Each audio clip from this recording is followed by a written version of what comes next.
let's see if they can be a little bit looser. But with receptions like that, things are not going to work. There, kine-question ni Cha because na-save ni Kim Fajardo yung bola, no, na ibalik niya. Kailangan, sabi ni first referee Del Rosario, it went outside the antenna, kaya not counted. Fajardo setting up Fullerton. And we are tied at 1 apiece. Yeah, no. Kailangan Meralco should just keep this momentum, create their own tempo in their game. And with Fajardo serving now, maybe she can even add a few points in the service area. I like that point, Chiki. You really have to be able to dictate the tempo when you possibly can. Eh, talagang parang sumusunod lang talaga sila doon sa kagustuhan ng Philips Gold sa araw na to eh. So hopefully not. Ito kasi si Kim ulit ang magsaserve, di ba? So baka ngayon they're trying to create na their own tempo. Let's see.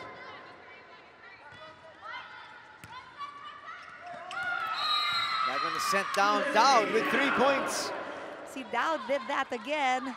She did it successfully in the first set. She did it again today in this second set. Kita mo yun, no? Hindi kasi talaga akalain eh. You'd think she'd set it up and then at last minute, wham, point for them. Tabla na tayo. At 2 at ngayon lalamang ng Philips Gold. Alessi was under the ball when she hit that.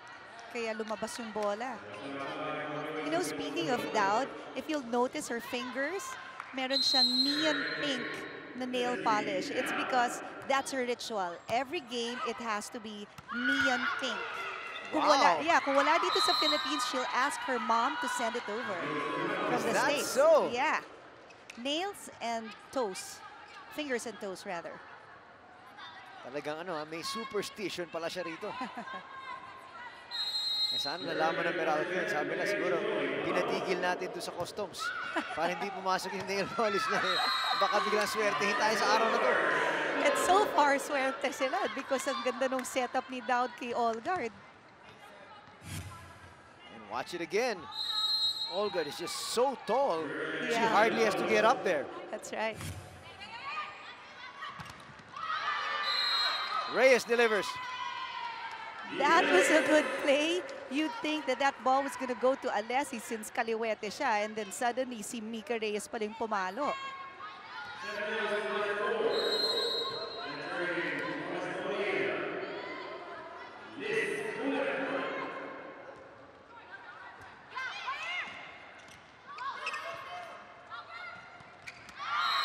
That's sent down. Alessi using her height. Yun yung pagkaregalo. Make sure, nako, hindi import yung nasa harap kasi no holds barred eh, di ba? Pag regalo, talagang hahampasin ng, ng import. Lamang na naman ang Meralco. At ngayon, tabla na tayo. You know, si Kullerkan, it was part of the Estonian national team that joined the FIBA Games. Ito lang January.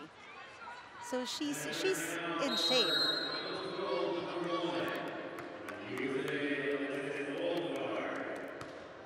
Olgard. Jack Rose gets blocked. The coverage was there, Makandili was there, but wasn't able to control that powerful hit from Philips Gold. Watch it once again. There goes that block. Ang ganda ng block ni Gumabaw eh, solid na solid. Yan ang sinasabi nila talaga. These two teammates Yeah. know each other inside and out. Yeah. Blocked once again si Kullerkan. Jack Rose is not going to get that up and over. The blockers were there, but that ball hit the net. Didn't really go over. At dalawa na ang lamang ng Philips Gold dito. Nice smile there coming from Gumabaw as she takes a look at Coach Francis Vicente.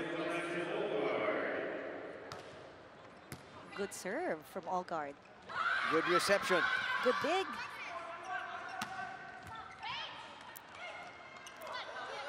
We look for Kullerkan. She's dug. Pablo. Fajardo sets up Jack Rose. That will hit the net. Hindi daw tumama sa isang player ng Philips Gold. Lalabas siya and that should give them the point and the technical timeout.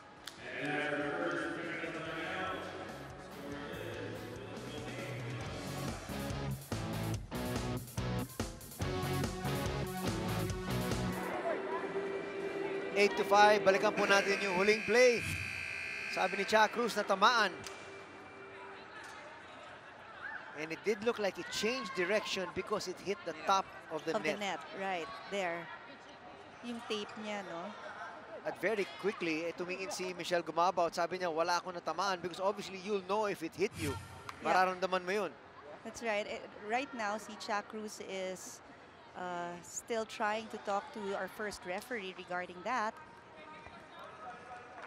Well, she does have a point because nga, you know, from her vantage point, pag tama niya, and it went towards the net and it changed direction, a lot of times, because there was, you will think tumama nga sa player. Right. Pero ang sama kasi nung tama ata doon sa net eh. It hit it in such an awkward way that it changed direction instead of just coming up and over. Right. Unless he stays on here to start things off.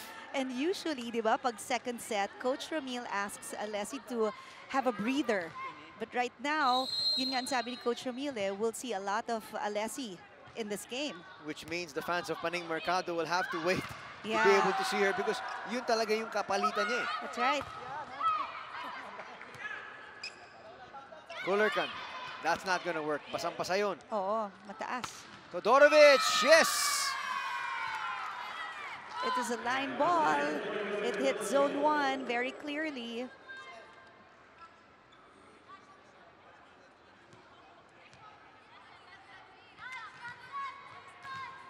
Michelle Gumabaw with a serve.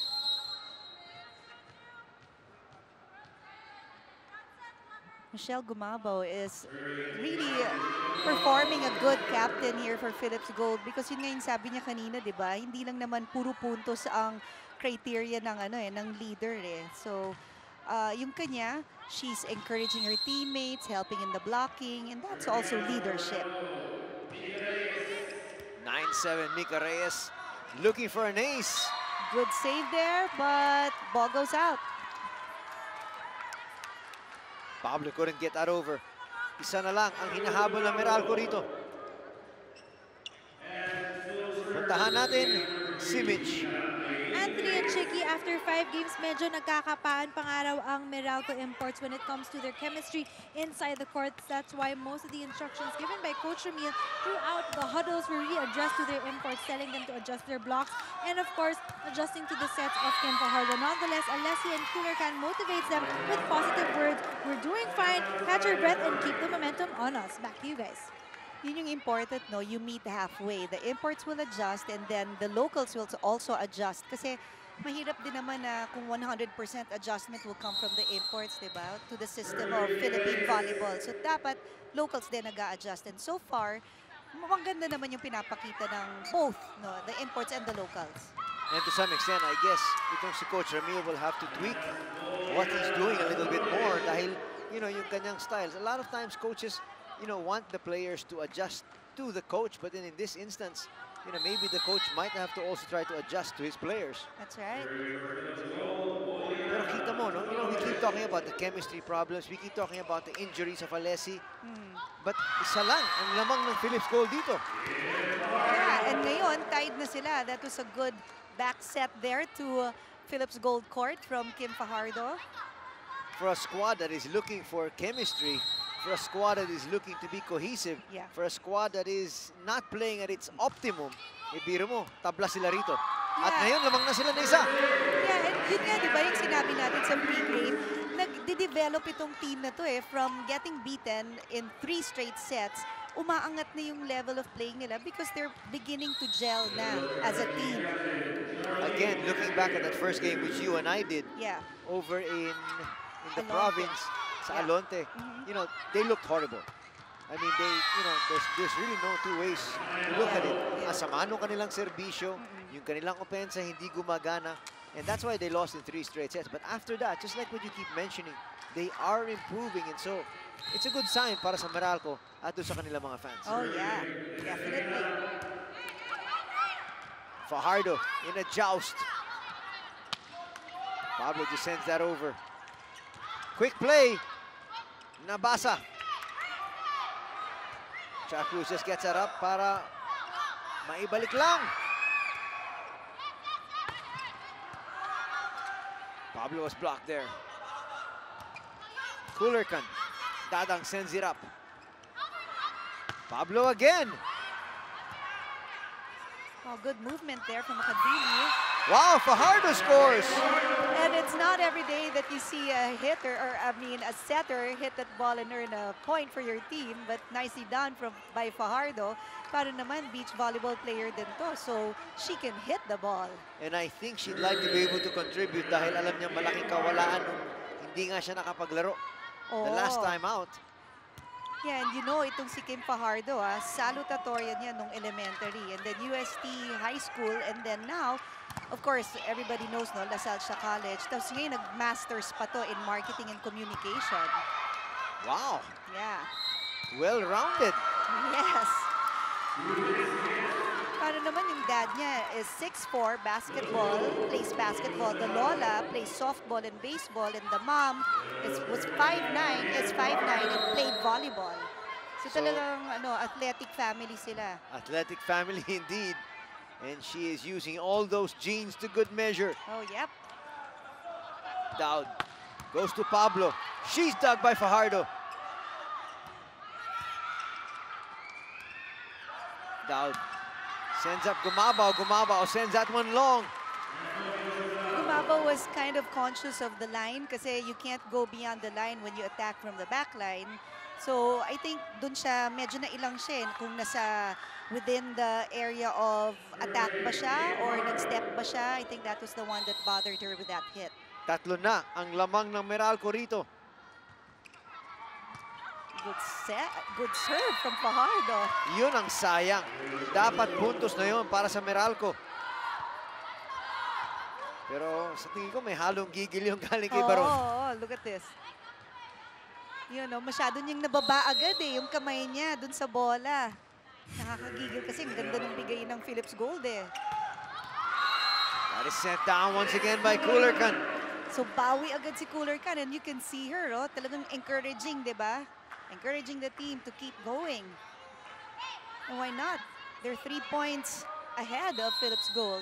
Looking to try to get to the technical timeout ahead. It'll be their first time here in this match.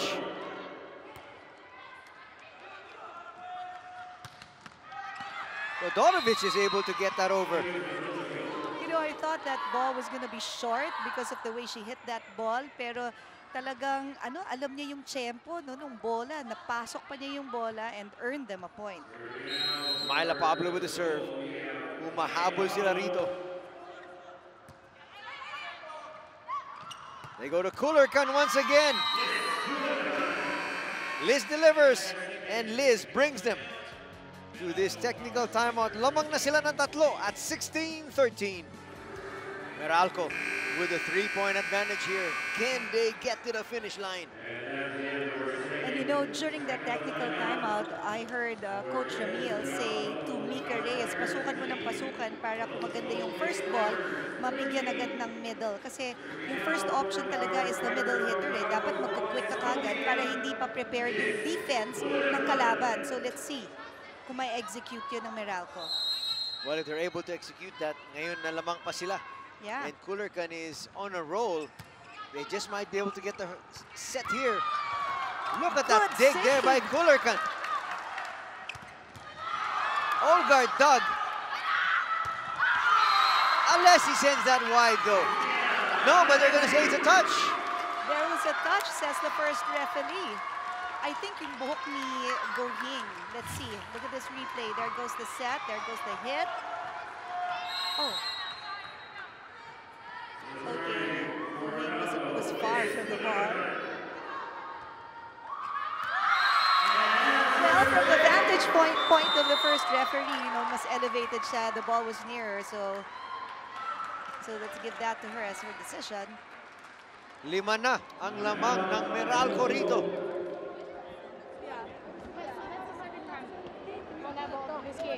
The just hit the ball fast. That's yours, yeah?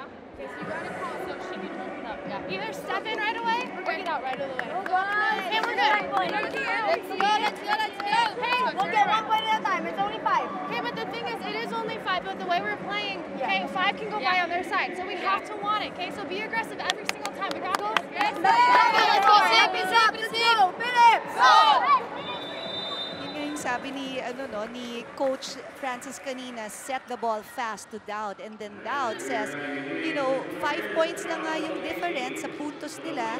Kaya lang, the way that they're playing, lalaki at lalaki. Because medyo nga bumaba yung energy level naman ngayon ng Philips Gold. Ang nag-up ang energy level, yung Meralco. So, yun ang sinasabi ni Dowd. We have to want this. Chance once again here for Meralco to increase their lead further.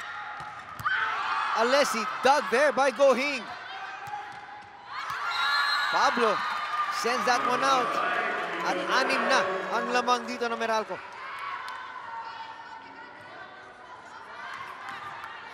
Now they need, Philips Gold needs a good first ball. Look at Todorovic there, giving instructions to Gohing. All of a sudden, naging seryoso sila. It looked like, Oh. not to take anything away from Meralco. Pero parang akala nung Philips Gold na ibibigay ng Meralco yung larong ito. Basta-basta lang.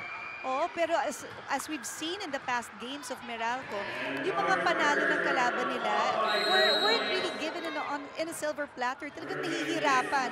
Hard-earned points. Kasi ito na nga, nagle-level up na tong Meralco. Biglang natauhan itong kupunan ng Philips Gold. But right now, they're looking at a 7-point deficit, which now becomes 8. The hit of Christina Alessi wasn't that strong at all. Pero, direction niya, zone 1. And it was such an angled hit that Dowd thought the ball was going to go out. Let's listen in to Coach Francis.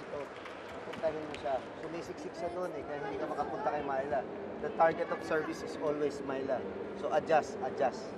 Okay? One good pass. It's not yet over. It's not yet over. Let's go. One good pass. One good pass. Pa-adjust mo, Mel, ha? Pa-adjust mo si, Lindsay. Let's go. Let's go, girls. Philips! Philips! Go! The good thing about Coach Francis is whenever nagta-timeout na kahit na lamang ang kalaban, hindi siya frantic, hindi siya nagagalit. Parating encouragement to the team. And at this particular time, sinasabi nga niya na the target of the service of Kulerkan is always Myla Pablo because Myla Pablo compared to Gohing and Todorovic is the least na magaling sa reception. So kailangan protektahan siya. There goes Gohing. Todorovic finds a seam. Nicely done. There was nobody there in zone 2 for that ball. Coach Francis firmly believes pwede sila makabawi pa rin dito. Let's see if his girls can deliver and live up to that confidence. But not with a service error. So that's a good thing for Meralco because it's a free point for them. And now Alessi takes a seat and Demesilio comes in. Well, for added defense, nandiyan si Demesilio ngayon. Yes. Kasi you need good floor defense Correct. at the back. Pagkatapos nun, ginawa din ni Coach kanina yan at biglang pinasok niya itong si Alessi when it was her time to be in front. There's an overreaching called on Dowd. Boy, this is a totally different second set. 2 more points for Meralco and they get the set. Gumaba will score. Yeah, she stops the bleeding with that power hit there, an off-the-block point. Pero ang problema mukhang mahihirapan na sila rito. Ang laki pa ng kailangan habulin at dalawa na lang ang kailangan ng Meralco. It's a good serve from Gumabaw. Good save from Gumabaw. Chance here. Fajardo sent that one over. Nabasa ng depensa. Jack Cruz. Back to Cruz. Todorovic blocked. That's going to go outside though and it's going to be a point para sa Philips Gold. consecutive points ng Philips Gold. Papasok na si Nepomuceno. At si Dowd and Gumabaw. So Dowd takes a breather and Giselle C would do the setting for Philips Gold. C is one of our best setters, local setters.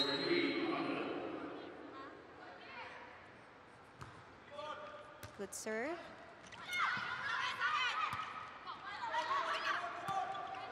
Chance here para sa Meralco to get to set point. Mika Reyes sends that one long.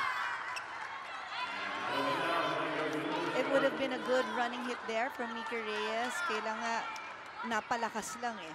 Aminado rin naman siya. So now, slowly but surely, humahabol ng Philips Gold.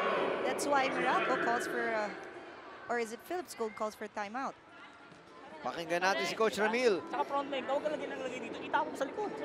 Walang bibitaw. Let's go. Okay, then emerge call this. Pagka nagalanganin. Okay? Ready ako. Ask for backline, okay? Go, go, go. Let's go. Let's go. One stop, one stop, one stop. Let's go. Ronaldo! So si Coach Ramil, no, I think yun mainly was just to remind na walang bibitaw.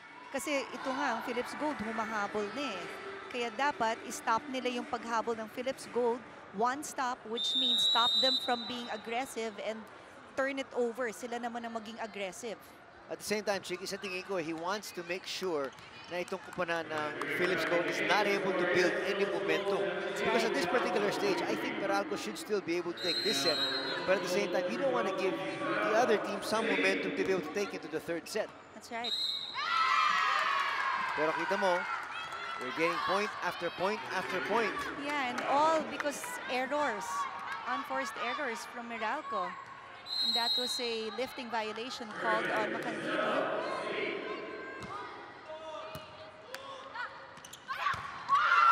Reyes will get Meralco to set point.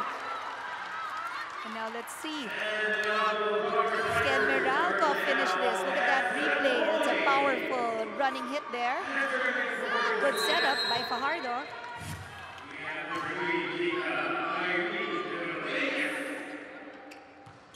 Mika Reyes, good serve.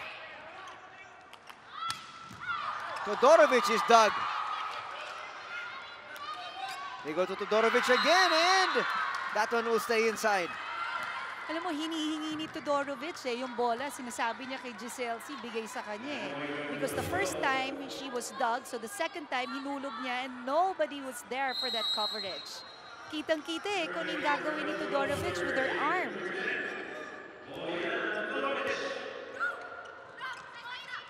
Oh, that's too high. Basang-basa yun.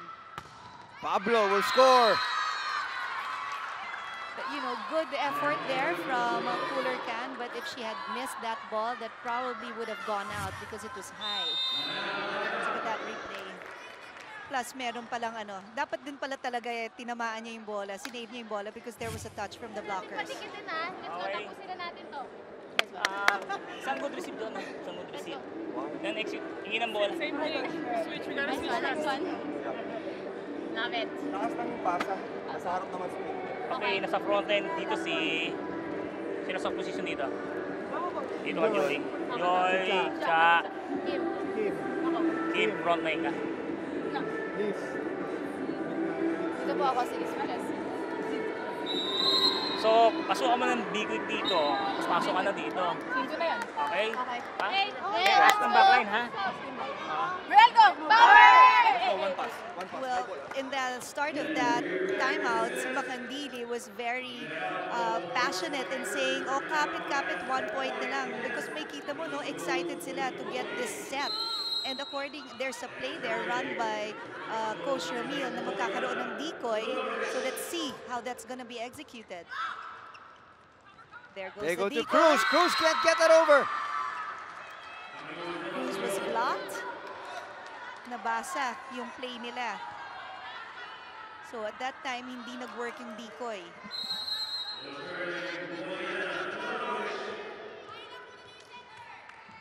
Only one more point for Meralco to get the set. And there And goes they finally got it. It took them a while, but in the end, Meralco takes the second set, but by a much closer margin than they would have wanted, that's for sure, because at the same time, they've given their opponents, Philips Gold, some momentum heading into the third. We're tied at 1 set apiece.